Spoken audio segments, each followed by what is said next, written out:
Hello, this is another unboxing. This time it's for the NZXT H1, which is a bit of a funky little case. This one is in white, and it looks a bit like that. There are quite a few videos about this, but more on that in a bit.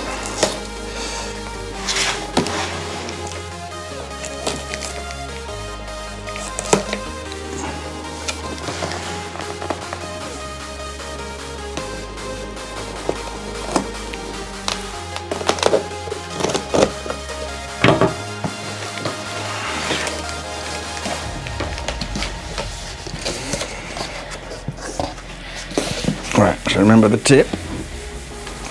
You don't take the computer, well, you don't take the case out of the box or the computer out of the box. You lift the box off the computer or the case without hitting the light. Ideally. Wow, that's sort of like, that's completely sealed up. I don't know which one I'm going to take off first. I'll just take this one off.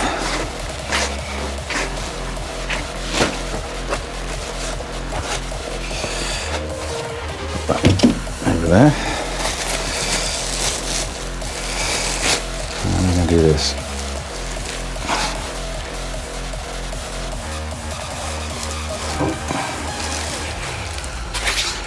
A bit nervous.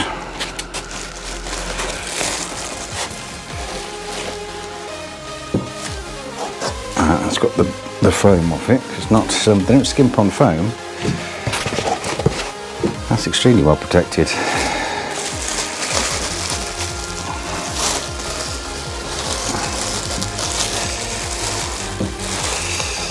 And there it is. The first thing to notice is that you've got that. So you've got a Type C and a Type A on the top, and also NZXT have one socket for the mic and headphones, so they normally include a splitter with that. Right, how do we get into it then? I don't know. Pull to remove front glass panel. Okay, what am I pulling? I don't really know what I'm pulling. Oh, I'm pulling that.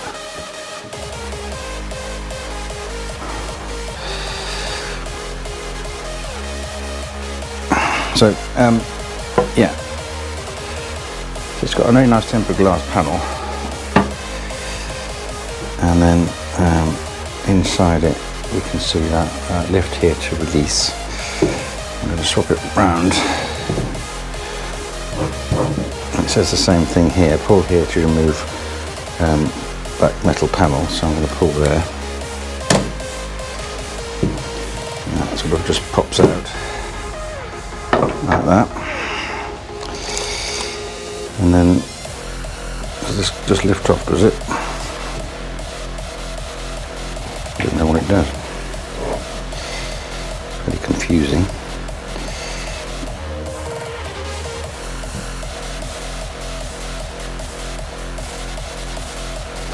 Oh, yes, there we go.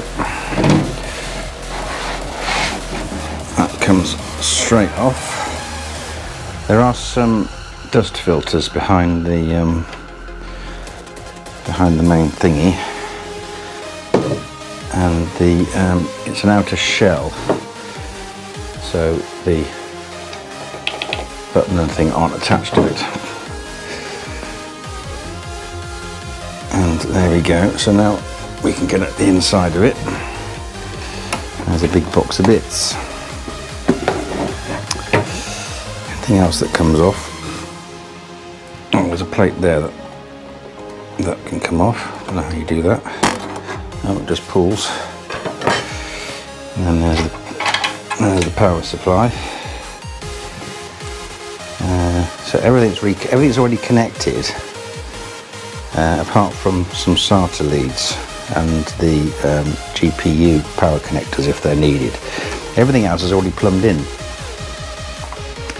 And they put stickers on there saying remove screws pointed by arrows and lift to open. Check for cable and tube clearance when closing. Do not force shut. So they put a lot more stickers on to label things. Now there's something in here that comes out. What's this? Ah, yeah, this is the business end of it. So this is the USB 3 and the special USB new generation connector, and then there's a fan. That might be the pump and fan connector, I think, and then that's the HD audio connector. And what's that one? That's the front panel. That follows the standard Intel front panel layout. So if motherboards follow that, then obviously it'll just you can just plug it straight in. Now for this, if I put that down, I'll get my screwdriver, which I probably should have got before I started doing this.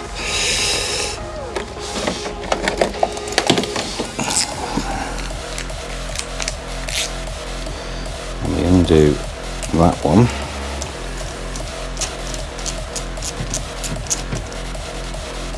Put that somewhere safe.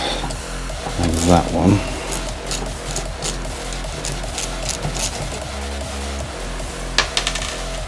Somewhere safe, and now I think we just lift that up, like that, and that kind of just opens up. You can lift that out of there and that out of there, and that kind of just sits back there.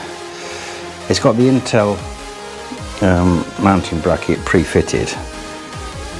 There's a great big lump of plastic there. That big lump of polystyrene there, which I'm going to take out. So that's the packing block. And then that's the riser for the GPU. And your motherboard sits in there. And there's the pack. So all the cables are all pre-routed already, and they should roughly be in the right place. And that's I think on previous videos for this. There were issues with how long the various connectors were, but they've obviously put in, that seems disproportionately long now. So I think they modified it a little bit since this case was first released. So that's the main business end of it. So I'll just gently slide that over there.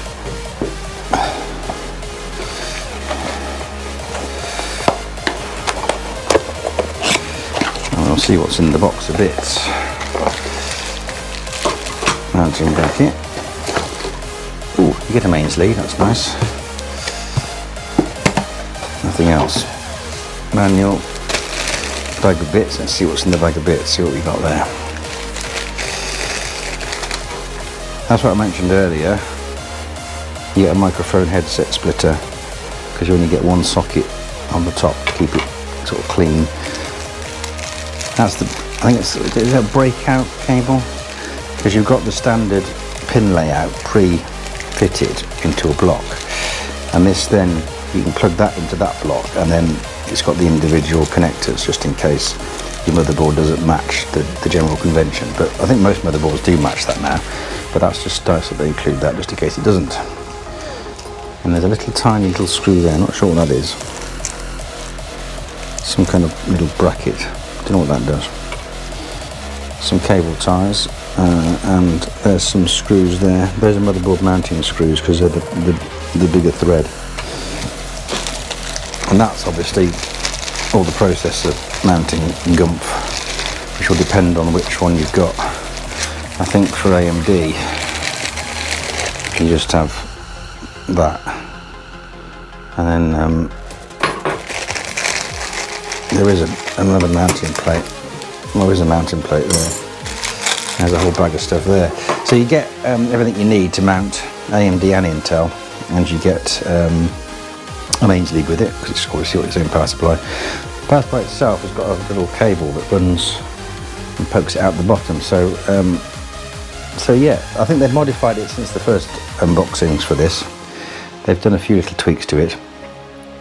But yeah, if you've got any questions about it, and obviously stick them in the comments.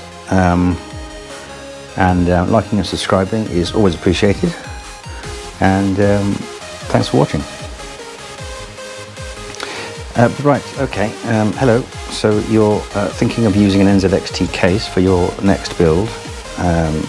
Good, because they're great cases, but here's something you need to bear in mind. All NZXT cases now have a Type A and a Type C on the top. Which means when you go and plug them into the motherboard, there are two connectors. There's your standard USB 3, which is that one there. Don't know how well you can see that. Standard USB 3, little blue rectangular one. But they've also got this one, which has a little cap on it, which I've taken off. They've also got this one, which is the next gen connector. So if your motherboard doesn't have that connector, you don't get the functionality of that socket. Now if you don't care about that, if you don't need the USB-C one to work, if you don't care, then that's fine. Obviously, you can choose any motherboard you like, because they're all going to have a USB 3 one. But if you do want that socket to work, and you do want it to work properly, you're going to need a motherboard that's got the right connector on. And that limits your choice a little bit. So yeah, that's just a heads up.